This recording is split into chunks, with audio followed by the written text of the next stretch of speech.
Understand చేసుకున్నారా, ఏం చేసుకున్నారా? I know that it will always come around cycle. నిన్న మీరు క్యాజువల్గా ఎవరో పవన్ కళ్యాణ్ గారు వస్తారు ఫంక్షన్ కంటే, లేదు మా పవన్ కళ్యాణ్ ఈయన అని మీరు అన్నారు. నిన్న సోషల్ మీడియాలో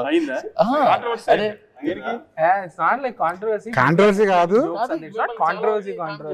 ఆయన పవన్ కళ్యాణ్ అంటే అని చెప్పి ఇప్పుడు ఒక హీరో గురించి చెప్పండి పర్లేదు. ఇప్పుడు కాంట్రవర్సీ చేసే సో కాల్డ్ జీనియస్ చెప్తున్నాను.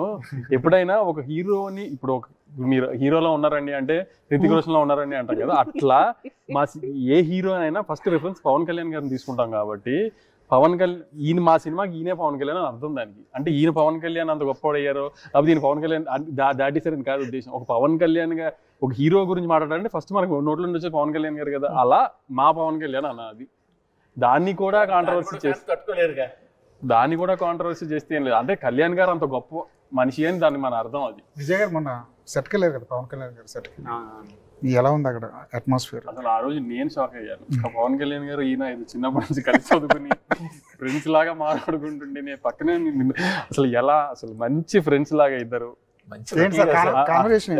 అర్జున్ రెడ్డి గురించి కళ్యాణ్ గారు చెప్తున్నారు. అసలు కళ్యాణ్ గారు కాలేజ్ లో ఉన్నప్పుడు విజయ్ గారు ఖుషి గురించి వీళ్ళ గురించి విజయ్ గారు చెప్తున్నారు. అసలు వాళ్ళు చూడాలి. అసలు ఏంటి సార్ కాన్వర్సేషన్?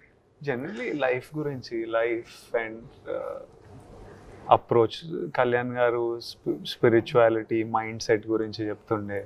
అందరు సినిమాలు చూస్తా అని చెప్తుండే, నీ సినిమాలు కూడా చూస్తా అని చెప్తుండే. కళ్యాణ్ గారు హ్యూజ్ స్టార్ అయినప్పుడు నేను హాస్టల్లో ఉన్నా, పుట్టపర్తిలో ఉన్నా. సో అక్కడ మాకు సినిమాలు లేవు.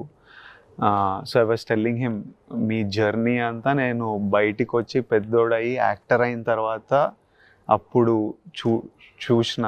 అప్పటిదాకా నాకు తెలుగు సినిమా అంత ఎక్స్పోజర్ లేకుండే till my 10th standard, which was one huge journey. His arrival and stardom would have happened na first to 10th standard lo. Then we were talking about some other కొన్ని personal things that he was sharing and I was listening to, which I public platform lo cheppoddu, but it was interesting. He's